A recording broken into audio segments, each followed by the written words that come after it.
ஆண்டவர் நீர் வாழ்வீராக. இப்படி வார்த்தைகள் மத்தியில் வெளிப்படட்டும். இயேசுவின் நாமத்தில் ஜெபிக்கிறோம் நல்ல பிதாவே, ஆமென். 7 காரியங்களை குறித்து இந்த நாளில் நாம் தியானிக்க போகிறோம்.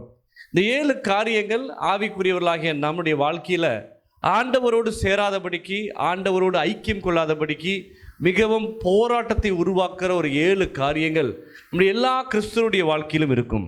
இந்த 7 காரியங்களை நாம் அகற்றிவிட்டால், இந்த 7 காரியங்களை நம்மளிருந்து எடுத்து போட்டால் ஆவிக்குரிய வாழ்க்கையில் இன்னும் பலனுள்ளவர்களாய், ஆவிக்குரிய வாழ்க்கையில் ஆண்டவருக்கு பிரயோஜனமுள்ளவர்களாய் உங்களால் மாற முடியும். ஹல்லேலூயா. முதல் காரியத்தை நாம் பார்க்க போகிறோம், சுயநீதி. என்னது? சுயநீதி. தேவனுடைய நீதியை தேடாமல் சுய நீதியில் பிரியப்படுகிற எந்த மனுஷனும், அது கிறிஸ்துவன்ல எந்த மனுஷனும் சபிக்கப்பட்டவன் என்று தான் வேதம் சொல்லுகிறது. ஹல்லேலூயா. சுய நீதி தேவனுக்கு விரோதமான பகை என்பதை நாம் அறிய வேண்டும். தேவ நீதியில் நாம் நடத்தப்பட வேண்டும் என்று சொல்லி வேதம் விரும்புகிறது. ரோமருக்கு எழுதின நிருபம் 10ஆம் அதிகாரம் 3-4 வசனங்களை வாசிங்க. ரோமர் 10ஆம் அதிகாரம் 3-4. எப்படியெனில் அவர்கள் தேவ நீதியை அறியாமல் தங்கள் சுய நீதியை நிறைவேற்ற நிலைநிறுத்த தேடுகிறபடியினால் தேவ நீதிக்கு கீழ்ப்படியாமல் இருக்கிறார்கள். விசுவாசிக்கிற எவனுக்கும் நீதி உண்டாகும்படிக்கு கிறிஸ்து நியாய பிரமாணத்தின் முடிவாக இருக்கிறார். இஸ்ரவேல் ஜனங்கள் தங்களுக்கு ஒரு மெசியா வருவார், தங்களுக்கு ஒரு ராஜா வருவார் என்பதை அவர்கள் அறிந்திருந்தார்கள். ஹல்லேலூயா.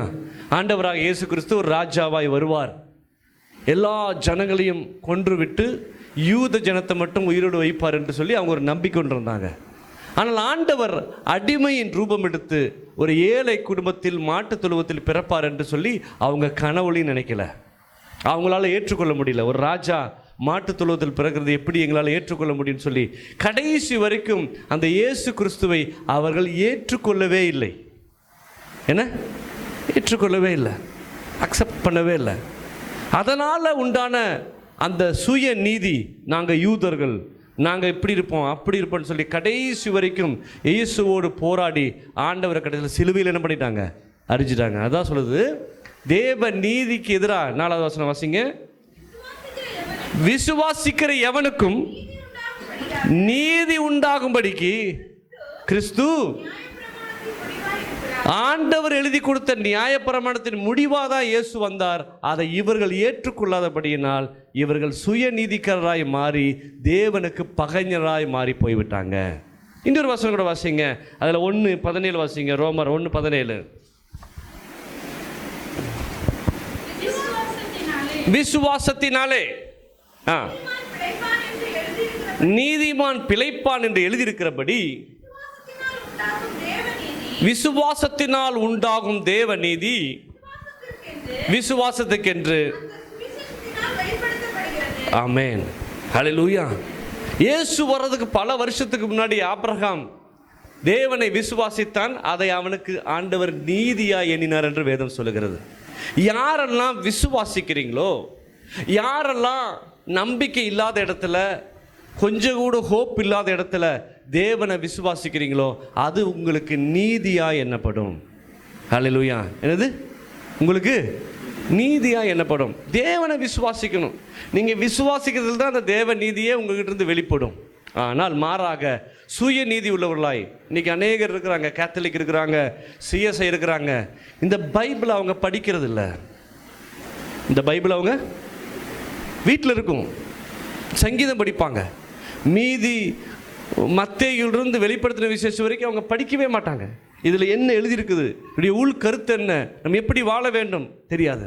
அவங்கக்கிட்ட போய் நீங்கள் ஞானஸ்நானம் எடுக்கணும் பிரதர்ன்னு சொன்னால் அவங்களுக்கு கோபம் வந்துடும். நான் சின்னதுலேயே எடுத்துட்டேன், நான் குழந்தையாக இருக்கும்போது எடுத்துட்டேன், யாரோ ஒருத்தர் சொன்னாங்க குழந்தையாக இருக்கும்போது எடுக்கணுங்கிறதுக்காக இவங்க என்ன பண்ணிட்டாங்க, அதை எடுத்துட்டாங்க.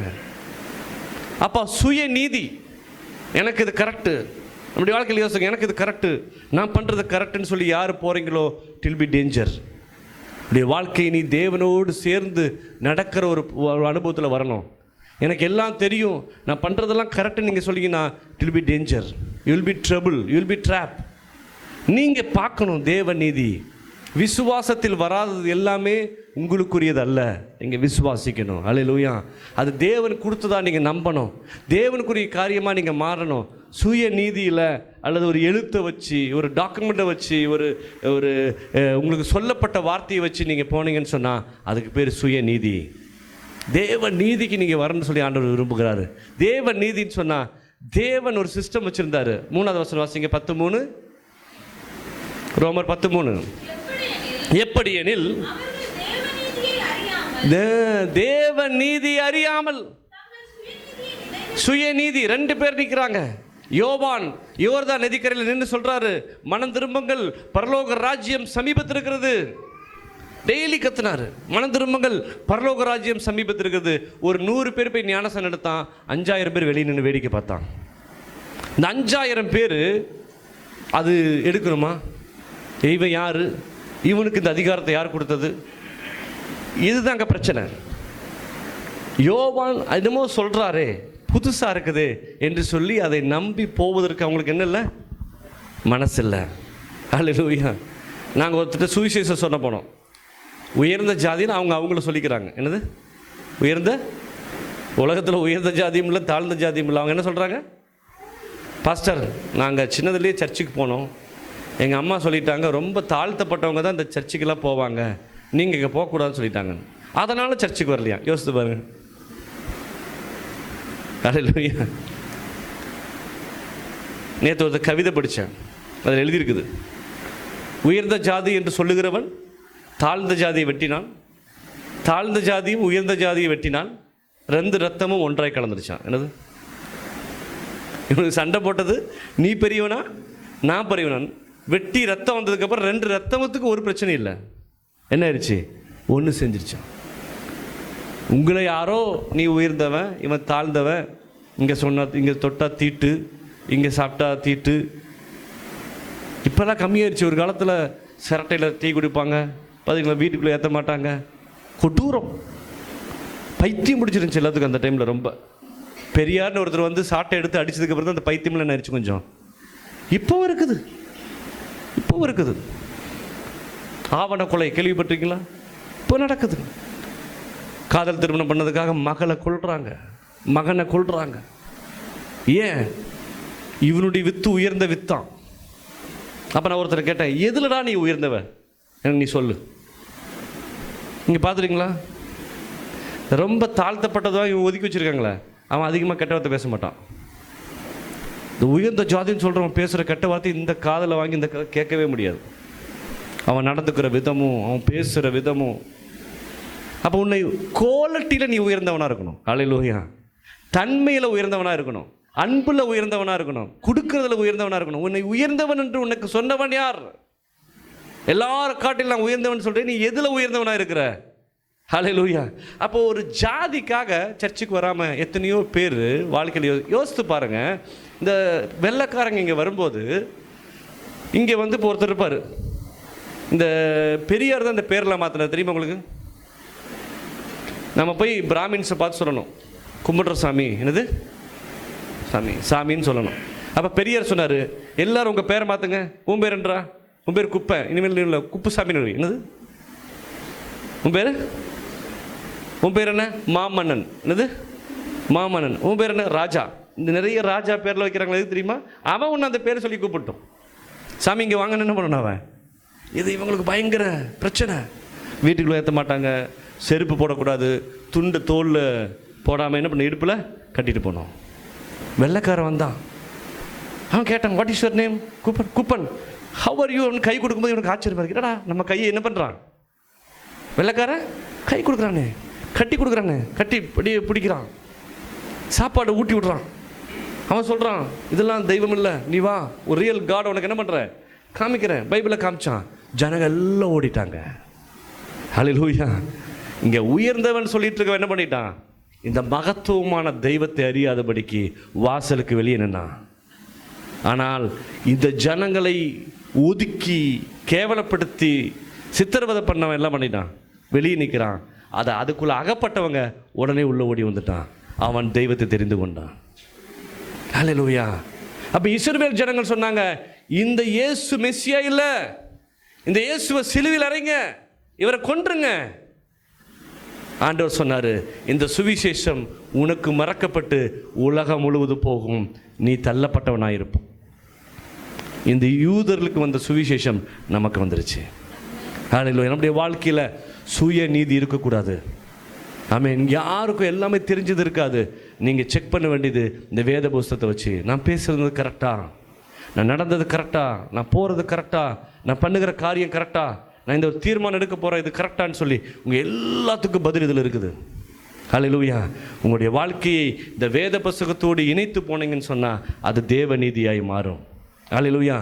ரெண்டாவது நம்ம பண்ணுற பெரிய தப்பு சுய புத்தி. என்னது? சுய புத்தி. அந்த டைமில் என்ன தோணுதோ அது செஞ்சிடும். அது தப்பா, அது ரைட்டா, இது பண்ணலாமா வேண்டாமா ஒரு நாள் யோசிக்கிறது கிடையாது. கோபம் கொண்டாலும் பாவம். கோபம் வந்தோன்னு அமைதியாக இருக்கிறீங்களா? வாயில் வரதெல்லாம் என்ன பண்ணிடுவீங்க? பேசிடுவீங்க. அதுக்கப்புறம் ரெகனைஸ் பண்ணால் கூட பரவாயில்ல, அது ரெகனைஸ் கூட பண்ண மாட்டீங்க. அது எப்படி சொல்கிறது, ஒரு ரியலைஸ் கூட பண்ண மாட்டீங்க. ஐயோ நம்ம இப்படி பேசிட்டோமே, நம்ம இப்படி திட்டமே. அப்போ சுய புத்தியின் மேலே நீ என்ன பண்ணக்கூடாது? சாரக்கூடாது. வசனம் வாசிங்க. உபாக நீதிமொழிகள் 3ஆம் அதிகாரம் 5வது வசனம். நீதிமொழிகள் 3:5.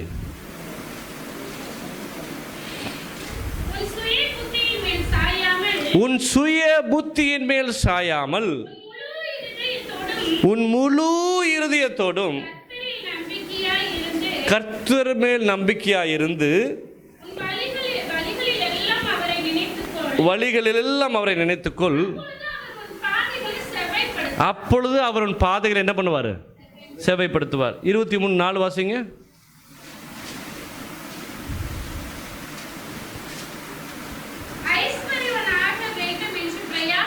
ஐஸ்வர்யமான் ஆக வேண்டும் என்று பிரயாசப்படாதே, சுய புத்தியின் மேல் சாராது. நிறைய பேர் சுய புத்தி இருக்குது. இப்போ பணம் சம்பாதிக்கணும், பணக்காரன் ஆகணும், பணம் சம்பாதிக்கணும், பணம் பணம் பணம் இப்படி ஓடாதீங்க பணத்துக்கு பின்னாடி. அப்போ தான் அந்த ஷார்ட்கட்டில் நமக்கு என்ன ஆகும்? தோணும். ஷார்ட்கட் தோணாது. ஹல்லேலூயா. அப்போது சுய புத்தின்னு சொன்னால் நம்ம மைண்டில் தோன்றதை என்ன பண்ணக்கூடாது?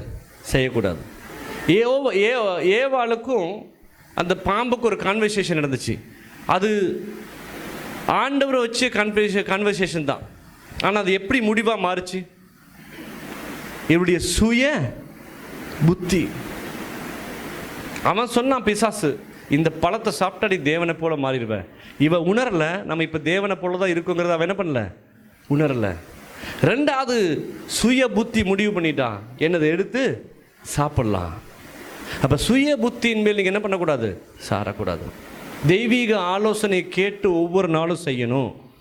நீங்கள் எடுக்கிற முடிவை எடுத்து உடனே அதை செயல்படுத்திடாதீங்க. அந்த முடிவை ஆறப்போடுங்க, வசனத்தில் கேளுங்க.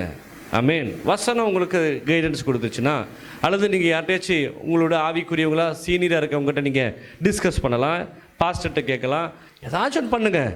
அப்போது டிஸ்கஸ் பண்ணும்போது அது உங்களுக்கு சரின்னு பட்டுச்சுன்னு சொன்னால் அதுதான் கரெக்டாக இருக்கும். அவசரப்பட்டு வாழ்க்கையில் யோசித்து பாருங்கள்.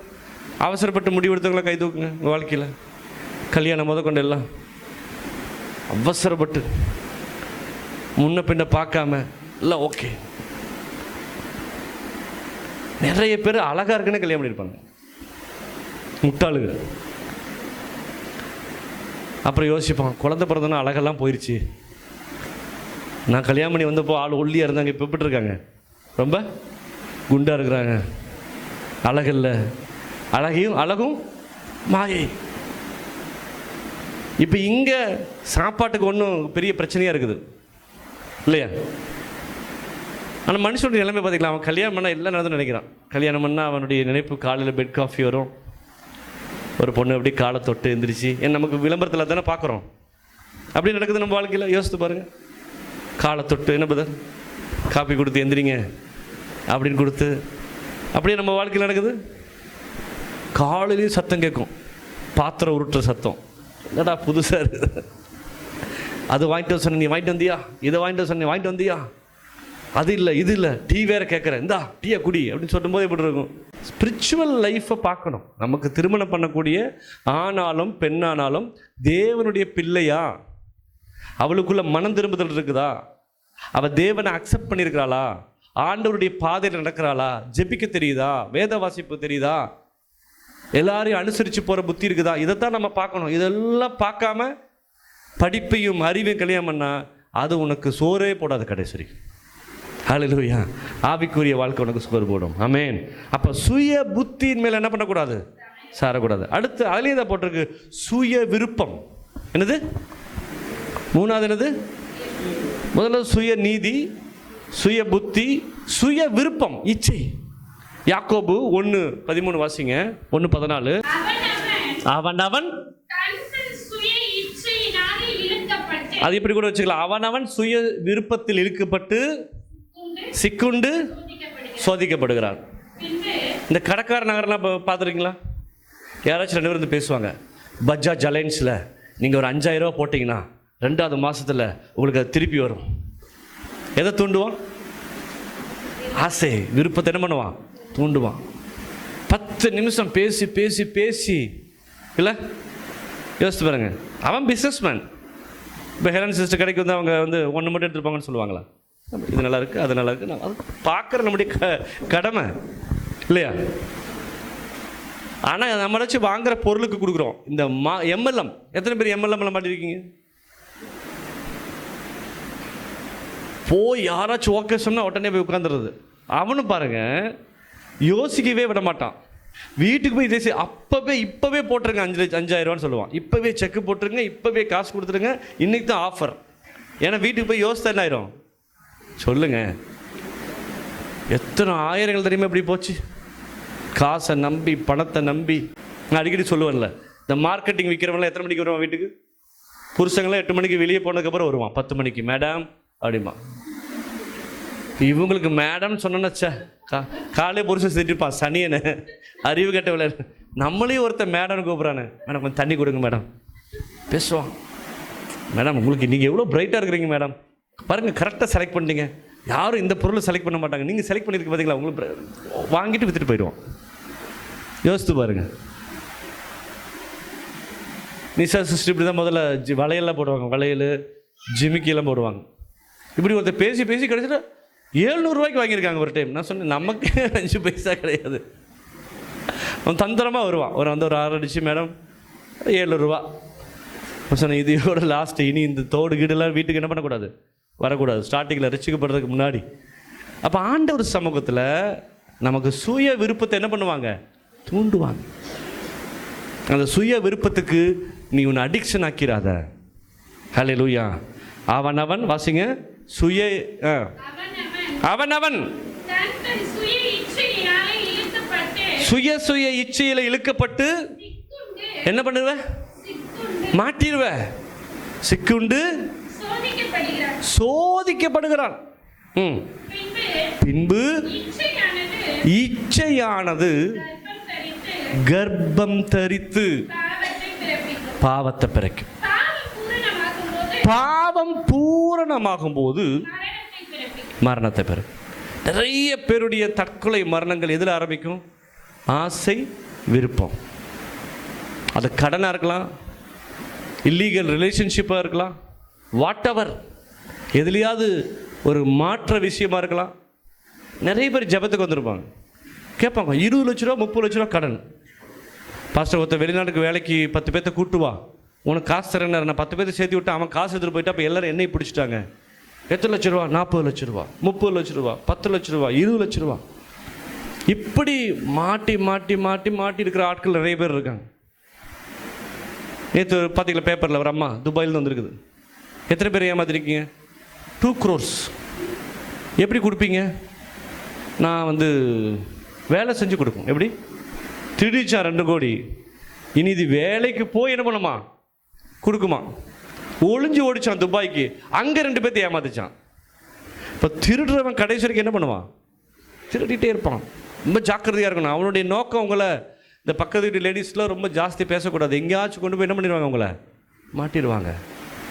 Should be very careful. அப்போ சுய விருப்பத்தில் என்ன பண்ணக்கூடாது, விழக்கூடாது, ஜாக்கிரதையாக இருக்கணும். அடுத்து சுய பலன் இதுதான் ரொம்ப டேஞ்சர். எரேமியா நிருபம் 17:5 வாசிங்க. எரேமியா 17:5. மனுஷன் மேல நம்பிக்கை வச்சு தன்னுடைய மாமிச புயபலத்தை நம்பிக்கையாய் கொண்டிருக்கிற, கர்த்தரை விட்டு விலகுகிற இருதயம் உள்ள மனுஷன் சபிக்கப்பட்டவன் என்று கர்த்தர் சொல்லுகிறார். ஆமென், ஹல்லேலூயா. 4வது சுய பலன். என்னால் முடியும், என்னால் சாதிக்க முடியும், நான் அதை பண்ணிடுவேன் இதை பண்ணிடுவேன்னு சொல்லாதீங்க. உங்களால் ஒன்றுமே பண்ண முடியாது. என்னைக்கு சரண்டராகி என்னால் எதுவுமே முடியாது ஆண்டவரே, நீங்கள் எனக்கு செய்து கொடுங்க, நீங்கள் எனக்கு பண்ணி கொடுங்க. ஒவ்வொரு நாளும் இந்த சுயபலத்தை நம்புறவன், பலத்தை நம்புறவன் என்ன பண்ணுவான்? அவனையே நம்புவான், ஓடுற வரைக்கும் ஓடுவான், வீடு வந்து சேராது. நீங்கள் வேதம் சொல்கிறது, அதிகாலையில் முழங்கால் படிக்கிட்டு, ஆண்டவரே என்னுடைய பிரயாசங்கள்லாம் வெறுதா போச்சு, நான் இன்றைக்கி போகிற ஒரு பிஸ்னஸ் பண்ண போகிறீங்க, நான் இன்றைக்கி பிளான் பண்ணால் அது சரியாகாது, நீங்கள் எனக்கு வழிகாட்டுங்க, நீங்கள் எனக்கு உதவி செய்யுங்க ஆண்டவரே. நான் படிச்சிருவேன்னு சொல்லாதீங்க, ஆண்டவரே எனக்கு தெய்வீக ஞானத்தை நீங்கள் என்ன பண்ணுங்கள், கொடுங்க, என்னை எழுதுறதுக்கு திராணி கொடுங்க ஆண்டவரே. குடும்பத்தை நடத்துறதுக்கு எனக்கு தெரியாதுப்பா, நீங்கள் எனக்கு அறிவு கொடுங்க, எனக்கு புத்தியை கொடுங்கன்னு சொல்லி ஆண்டவர் மேலே நீங்கள் போடும்போது ஆண்டவர் உங்களுக்கு பலன் கொடுக்குறவராக இருக்கிறார். காரணம், உபாகமம் 8:17-18 வரைக்கும் வாசிங்க. உபாகமம் 8:17-18 வரைக்கும். என் சாமர்த்தியமும் என்னது? என் சாமர்த்தியமும் என் கைபலனும் இந்த ஐஸ்வரியத்தை எனக்கு சம்பாதித்தது என்று உன் இருதயத்தில் கூட சிந்திக்காத. எச்சரிக்கையாயிரு, உன் தேவனாகிய கர்த்தரை நினைப்பாயாக.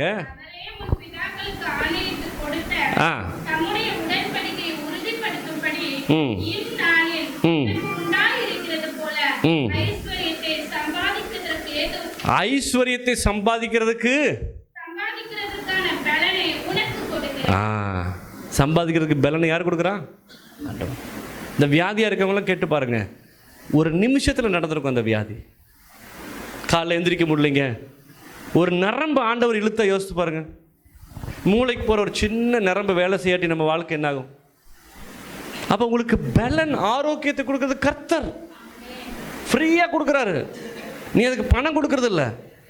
அதனால் அந்த பலத்தை வச்சுட்டு நான் பண்ணினேன், நான் சாதித்தேன், நான் ஜெயித்தேன், நான் பண்ணேன்னு சொல்லாதீங்க. we should be humble. இதெல்லாம் தெய்வம் கொடுத்த பிச்சைங்க. ஹல்லேலூயா. அந்த ஜெயா ஸ்டோர்னு ஒரு ஸ்டோர் இருக்குது, நீங்கள் போய்ங்க. ஒரு நாள் அவரை பார்க்க போனேன். அவர் இப்போ சர்ச் வச்சு நடத்திட்டு இருக்காரு. அவர் சொன்னார், பாஸ்டர் பாம் பிளாஸ்ட் ஆயிடுச்சு கோயம்புத்தூரில் 98, எல்லாம் நஷ்டம், எல்லாம் 0. 15-20 நாள் கடையை பூட்டியாச்சு. நானும் என் ஒய்ஃபும் சூசைட் பண்ணுறதுக்கு மருந்து வாங்கி நாங்கள் வச்சுட்டு ஜாம் பண்ணிகிட்டு இருந்தோம். அந்த நேரத்தில் ஆண்டவருடைய வார்த்தை எங்கிட்ட பேசி என்னை தட்டி உணர்த்தி இன்றைக்கி ஆண்டவர் எங்களை மாற்றி கொண்டு வந்திருக்காரு. பாருங்கள், எத்தனை கடை போட்டிருக்காங்க. ஜெயா அரிசி மண்டி, ஜெயா ஸ்டோர், அதுக்கு பின்னாடி தெய்வத்துடைய சக்தி இருக்குது. ஆமே, அந்த ஏரியாவில் பார்த்தீங்கன்னா அவங்களுக்கு பெருசாக இருக்கும். கரெக்டுமேட்டில் ஒரு சர்ச் வச்சு நடத்திட்டு இருக்காங்க. அப்போ தெய்வம் உங்களோடு இடைப்பட்டால் உங்கள் வாழ்க்கை அற்புதமாய் மாறும். சுய பலத்தில் ஓடுனீங்கன்னா ஒரு நாள் வீழ்ந்து போயிடுவீங்க. ஆமேன், ஹல்லேலூயா. எத்தனை வீட்டில் கோல்கேட் இருக்குது? கோல்கேட் ஏதாச்சும் நிராகரிக்க முடியும்? என்னை கேட்டால் கோல்கேட்டில் ஒரு பெரிய டேஸ்ட்டும் கிடையாது, கோல்கேட்டில் ஒரு பெரிய ஒரு மற்ற பேஸ்ட் மாதிரி ஒரு பவர் கிடையாது. ஆனால் அந்த கோல்கேட் இல்லாத வீடு கிடையாது அந்த காலத்தில். ஏன்? அந்த கோல்கேட்டை விற்கிறவர் ஒரு கிறிஸ்தவன். அவர் ஆண்டவருக்கு 199% ஆண்டவருக்கு கொடுத்துருவாராம், 1% அவர் வாழ்கிறாரு. இப்போ ஹவு ரிச் ஹியஸ். அப்போ இவ்வளோ பணம் அவர்கிட்ட பொருளுது.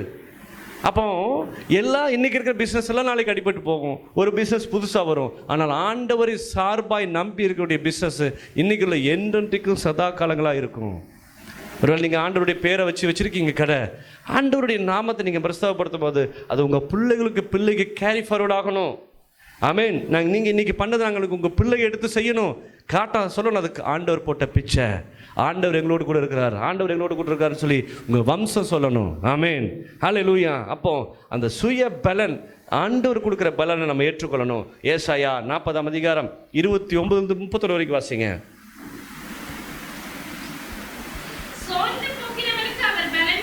சோர்ந்து போகிறவனுக்கு அவர் பலன் கொடுத்து, சத்துவம் இல்லாதவனுக்கு அவர் சத்துவத்தை பெருக பண்ணுகிறார். இளைஞர் இளைப்படைந்து சோர்ந்து போவார்கள், வாலிபரும் இடறி விழுவார்கள். கர்த்தருக்கு காத்திருக்கிறவர்களோ புது பலன் அடைந்து கழுகுகளைப் போல சட்டைகள் அடித்து எழும்புவார்கள். அவர்கள் ஓடினாலும் இளைப்படைய மாட்டார்கள். ஆமென். கிறிஸ்துவர்களாகிய நமக்கு ஆண்டவர் ஒவ்வொரு நாளும் புது பலன் கொடுப்பார். ஒரு பிஸ்னஸ் பண்ணி சாயங்காலம் போய் வேலைக்கு போயிட்டு சாயங்காலம் வந்து நீங்கள் சோர்ந்துருக்கீங்களா? ஜெபம் பண்ணுங்க, ஆண்டவரே காலையில் எனக்கு பலன் கொடுங்க. நீங்கள் தானே சொன்னீங்க புது பலன் தரேன்னு. ஹல்லேலூயா. பறவைகளைப் போல செட்டைகள் அடித்து உயர பறந்து போகிற ஒரு அனுபவத்துக்கு எங்களை மாற்றுங்க, ஒரு புது பலன் கொடுங்கன்னு கேட்கும்போது அவர் புது பலன் கொடுப்பார். அடுத்தது சுய தேடல் இருக்கக்கூடாது என்று வேதம் சொல்லுகிறது. ஹல்லேலூயா. என்ன இருக்கக்கூடாது? சுய தேடல். 1 கொரிந்தியர் 10:24 வாசிங்களே வேகமா. 1 கொரிந்தியர் 10:24. ஒவ்வொருவரும் சுய பிரயோஜனத்தை தேடாமல். ஆமென். யாரா இருந்தாலும் நீங்க உங்களுக்காக வாழாதீங்க, மற்றவர்களுக்காக வாழுங்க. மற்றவர்களுக்கு உதவி செய்யறதுக்காக வாழுங்க. தான் குடும்பம் தான் நல்லா இருக்கணும், ஏன் பிள்ளைங்கன்னு சொன்னீங்கன்னா அது நல்ல ஒரு பிளெஸ்ஸிங் கிடையாது. ஆமென். யாருக்காச்சும் உதவி செய்யணும், யாருக்காச்சும் ஒரு வேலை வாங்கி கொடுக்கணும். ஒரு ரோட்டில் போனால் கூட யாராச்சும் ஒருத்தர் ட்ராப் பண்ணி கொடுத்துட்டு போங்க. அப்போ அடுத்தவர்களுக்காக நீங்கள் வாழும்போது கர்த்தர் உங்களை ஆசீர்வதிப்பார். ஆமென். நம்ம சுய தேடலா நம்மளுடைய தேடலுக்கு மட்டும் இருக்கக்கூடாது, அடுத்தவங்களுக்கு உதவி செய்யறதுக்கு நம்ம உண்மையுள்ளவர்களாக இருக்க வேண்டும். 32வது வசனம் வாசிங்க. 10:32. நான் என் சுய பிரயோஜனத்தை தேடாமல் அநேகருடைய பிரயோஜனத்தை தேடி அவர்கள் ரட்சிக்கப்படும்படிக்கு.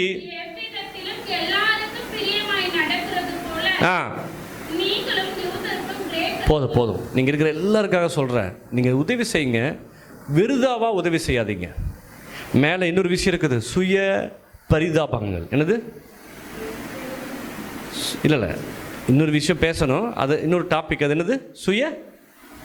சுயநீதி, சுய புத்தி, சுய விருப்பம், சுய பரிதாபம். அப்போ இந்த சுய பரிதாபம் தேடலும் ஒன்று தான். என்ன தேடல்? யாராச்சும் பாவப்பட்டு பண்ணாதீங்க. ஒருத்தர் பாவமாக இருக்காங்க அப்படின்னு பண்ணாதீங்க. அவனுக்குள்ளே ரட்சிக்கப்படுறதுக்குரிய புத்தி இருக்குதா? ஆண்டவரை பற்றி சொன்ன அவனுக்கு தெரியுமா? முதலாவது ரட்சிக்கப்படுகிறவர்களுக்கு உதவி செய்யுங்க, ரட்சிக்கப்பட்டவர்களுக்கு உதவி செய்யுங்க. 3வது பொதுவான ஒரு உதவி செய்வதற்கு நீங்கள் தயாராக இருக்கணும். தப்பு கிடையாது. ஏன்னா சுய பரிதாபம் நிறைய பேர் வந்து கேட்பாங்க. இந்த காந்திபுரத்துலாம் கேட்பாங்களா, நான் ஒரு 50 ரூபா கொடுங்கண்ணா. என்ன பண்ணுவான்? நீங்கள் இந்த பக்கம் போனால் அங்கே போய் சாராயம் குடிப்பான். அப்போது மற்றவர்களுக்கு உதவி செய்கிறது நல்லது தான், ஆனால் அது எதுக்காக இருக்கணுமாமா? இந்த வசனம் என்ன சொல்லுது? ரட்சிக்கப்படுவதற்கு. இன்னொருத்தர் ரட்சிக்கப்படுவதற்கு நீங்கள் என்ன பண்ணணும்? எல்லா உதவியும் செய்யணும். ஏன்னா நம்ம பண்ணுற உதவி முடிவு எங்கே போய் முடியணும்? ரட்சிப்பில் போய் முடியணும். இன்னொருத்தருடைய ரட்சிக்கப்படுவதற்கு நம்ம என்ன பண்ணணும்? எல்லா பிரயாசத்தையும் பண்ணணும். யோவான் எழுதின சுவிசேஷம் 7:18 வாசிங்க. சுயமாய் பேசுகிறவன் சுய மகிமையை தேடுகிறான், தன்னை அனுப்பினவருடைய மகிமையை தேடுகிறவனோ. ஆமென். நீங்கள் ஒரு வீட்டுக்கு போய் நான் பெரியவன், நான் வல்லவன் சொன்னால் யாருடைய மகிமையை சொல்கிறோம்? நம்ம மகிமையை சொல்கிறோம். ஆனால் நம்ம அந்த இதில் அதை சொல்லாமல் ஆண்டவரை பற்றி சொல்லணும். அல்லேலூயா. அப்போ அங்கே சுய விருப்பம், சுய தேடல் என்ன ஆகுதாங்க? வராது. இல்லைங்க, ஆண்டவரை விசுவாசிங்க. நாங்கள் இப்படி இருந்தோம், எங்களை மாற்றின ஆண்டவர் உங்களையும் மாற்றுவார், உங்களுக்கு நன்மை செய்வார், உங்களுக்கு உதவி செய்வார், உங்களை உயர்த்துவார்ன்னு சொல்லி அவங்கக்கிட்ட நீங்கள் சொல்கிறது உங்களுடைய தேடல் இல்லாமல் அவங்களுக்குரிய தேடலாக நீங்கள் என்ன பண்ணணும்? மாறணும். கடைசியாக சுய சார்பு உள்ளவர்களாக நாம் இருக்கக்கூடாது. ஏசாயா 30:8-13 வரைக்கும் வாசிங்க. ஏசாயா 30:8-13 வரைக்கும். இப்பொழுது நீ போய்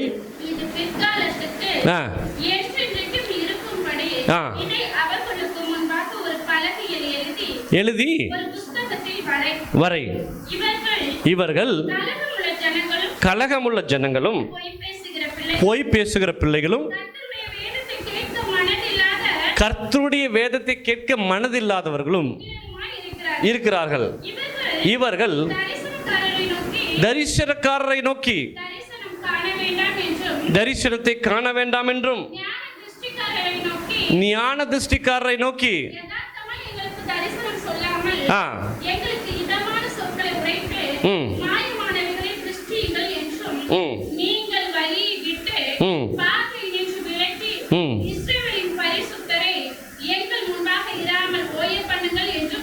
இது சுய சார்புள்ள ஒரு வாழ்க்கை. என்னது?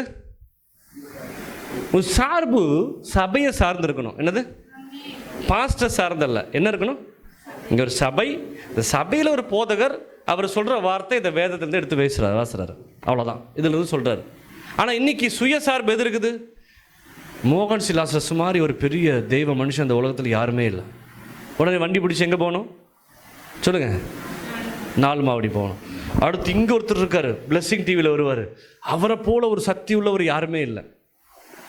உங்களுக்கு தெரியுமா? நீ வேதத்தை படிக்காம 100 பேத்தை தேடினாலும் ஒரு பிரயோஜனமும் உனக்கு வராது. ஹல்லேலூயா. அதிகாலையில் ஜெபம் கிடையாது, முழங்கால் படிட்டு ஜெபிக்கிறது கிடையாது, வசனத்தை கேட்கறது கிடையாது. ஒருத்த கை வச்சு அதில் சக்தி வர நினைச்சேன்னா உங்கள் வாழ்க்கை முடிஞ்சிச்சுன்னு அர்த்தம். ஆமென். ஹல்லேலூயா. ஆண்டவர் குணப்படுத்தினா எப்படி வேணா குணப்படுத்துவார். எங்ககிட்ட ஒரு சக்தி இல்லை. அப்போ சக்தி இருந்தால் என்ன போட்டிருக்கணும் நம்ம சொல்லுங்க? இங்கே கேன்சர் குணப்படுத்தப்படும், பக்கவாதம் சரிப்படுத்தப்படும், ஜெபனையும் தண்ணியும் ஜெபித்து கொடுப்போம், சரியாரில் போட்டிருக்கணும். சொல்லுங்க, சக்தி கிடையாது. நான் விசுவாசத்தில் கை வைக்கிறோம். ஆண்டவர் சில பேருக்கு குணம் கொடுக்குறாரு, சில பேருக்கு குணம் கொடுக்கறது இல்லை.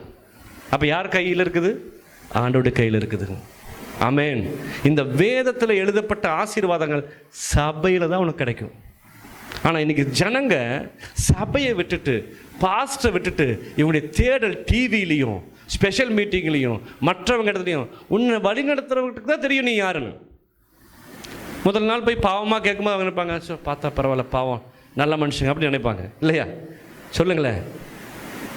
உங்களுடைய குறைகள் என்ன, உங்களுடைய பலவீனங்கள் என்ன எங்களுக்கு தான் தெரியும். உங்களை எப்படி சரிப்படுத்துறது, எப்படி நெறிப்படுத்துறது, உங்கள்கிட்ட என்ன மோசமான கேரக்டர், உங்களை ஆட்டிடியூடில் என்ன ப்ராப்ளங்கிறத சபை போதவருக்கு தான் தெரியும். அப்போ உங்கள் சார்பு சபையை சார்ந்திருக்க வேண்டும், வேதத்தை சார்ந்திருக்க வேண்டும். வேறு எந்த ஒரு சார்பும் உங்களுடைய வாழ்க்கையில் இருக்கக்கூடாது. ஹல்லேலூயா. 26, 11, 13 வாசிங்களேன். ஏசாயா 26, 13. எங்களுடைய தேவனாகிய கர்த்தாவே, உங்களை இல்லாமல் நிறைய ஆண்டவன்மார் எங்களை ஆண்டார்கள். இனி உம்மை மாத்திரம் சார்ந்து உம்மை பிரஸ்தாபப்படுத்துவோம். ஹல்லேலூயா. நம்மளை மனுஷங்க நம்மளை ஆளக்கூடாது, ஆண்டவர் நம்மளை ஆளணும். ஹல்லேலூயா. இந்த தெய்வம் இல்லாமல் அநேக தெய்வங்கள் நம்மளை ஆண்டாங்க. ஆனால் நம்ம எல்லாத்தையும் விட்டுட்டு ஒரே தெய்வம் ஆண்டவர் மாத்திரம் நமக்கு போதுன்னு வந்திருக்கிறோம். எத்தனை பேர் விசுவாசிக்கிறீங்க? நம்முடைய சார்பு தெய்வத்தை மாத்திரம் சார்ந்ததாக இருக்க வேண்டும். தேவல்ல கண்களை மூடி தேவனுடைய வார்த்தைக்கு நேராய் நீ கொடுத்த வார்த்தை நமக்கு பிரயோஜனம் உள்ளதாகத்தக்கதாக, ஆண்டவருடைய வார்த்தை நமக்கு நம்முடைய வாழ்க்கையை வளர்த்தத்தக்கதாக ஒரு விஷயம் நாமே ஒப்பு கொடுப்போமா?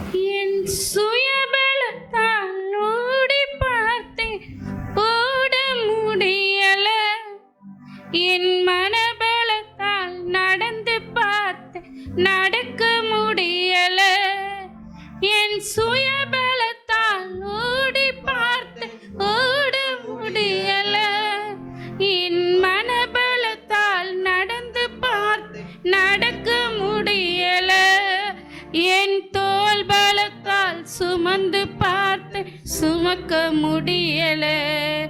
என் கால் பலத்தால் கடந்து பார்த்தேன் கடக்க முடியல. என் தோள் பலத்தால் சுமந்து பார்த்தேன் சுமக்க முடியல. என் கால் பலத்தால் கடந்து பார்த்தேன் கடக்க முடியல. நடக்க முடியல டாடி, நடக்க முடியல, நடக்க முடியல டாடி, நடக்க முடியல. தாங்கிக் கொள்ளுங்க, கரத்தில் ஏந்தி கொள்ளுங்க, தாங்கிக் கொள்ளுங்க, கரத்தில் ஏந்தி கொள்ளுங்க. என்னால் பலத்தால்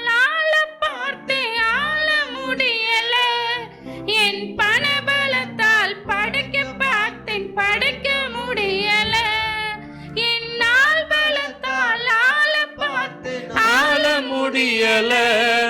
என் பணபலத்தால் படைக்க பார்த்தேன், படைக்க முடியல. என் சொல் பலத்தால் சாதிக்க பார்த்தேன், ஒன்று முடியல. என் வாய் பலத்தால் வாழ பார்த்தேன், வாழ முடியல. என் சொல் பலத்தால் சாதிக்க பார்த்தேன், ஒன்று முடியல. என் வாய் பலத்தால் வாழ பார்த்தேன், வாழ முடியல. நடக்க முடியல டாடி, நடக்க முடியல. நடக்க முடியல டாடி, நடக்க முடியல. தாங்கிக் கொள்ளுங்க, கரத்தில் ஏந்திக் கொள்ளுங்க. தாங்கிக் கொள்ளுங்க, கரத்தில் ஏந்திக் கொள்ளுங்க. நான் நடந்து வந்த பாதைகள் கரடு மேடுகள், நான் கடந்து வந்த பாதைகள் முட்கள் வேலிகள். ஒப்பு கொடுப்போமா? பரிசுத்தமுள்ள நல்ல பிதாவே, இந்த காலவேளைக்காய் நன்றி செலுத்துகிறோம். இந்த பரிசுத்த ஓய்வு நாளில் உடைய பாதபடிக்கு வரவும், உம்மை துதிக்கவும், உம்மை ஆராதிக்கவும், உடைய வார்த்தைகளை கேட்கவும் தேவன் செய்த கிருபைக்காய் நன்றி செலுத்துகிறோம். சுயம் எங்களுடைய வாழ்க்கையில் இருக்கக்கூடாதப்பா. உடைய சுயமெல்லாம் சாகடிக்கட்டும், சுயமெல்லாம் சாகடிக்கப்படட்டப்பா. சுய விருப்பம், சுய நீதி, சுய தேடல், சுய பரிதாபங்கள் உடைய வாழ்க்கையில் வேண்டாப்பா. சுய சார்பு வேண்டாம், சுய தேடல் வேண்டாம், சுய பலன் வேண்டாம் ஆண்டவரே. எல்லாம் தெய்வ பலமாய் மாறட்டும். உடைய சார்பு உண்மை சார்ந்து இருக்கட்டப்பா ஆண்டவரே. நீதி உம்முடைய நீதியாக இருக்கட்டும். சுய புத்தி அல்லப்பா, உம்முடைய புத்தி எங்களுக்கு தாங்க. அப்படி ஒவ்வொருவரையும் வழிநடத்துவீராக. இயேசுவின் நாம ஜெபிக்கிறோம் நல்ல பிதாவே, ஆமென். ஆத்துமாவே கர்த்தரை ஸ்தோத்திரி, என் முழு உள்ளமே நாமத்தை ஸ்தோத்திரி. என் ஆத்துமாவே கர்த்தரை ஸ்தோத்திரி, அவர் செய்த சகல உபகாரங்களையும் மறவாதே. நம்முடைய கர்த்தராகிய இயேசு கிறிஸ்துவின் கிருபையும் பிதாவாகிய தேவனுடைய அன்பும் பரிசுத்தருடைய அன்யோன்ய ஐக்கியமும் இன்றும் இன்றும் சதா காலங்களோடு கூட இருப்பதாக. ஆமென். God bless you. கர்த்தர் ஆசீர்வதிப்பாராக.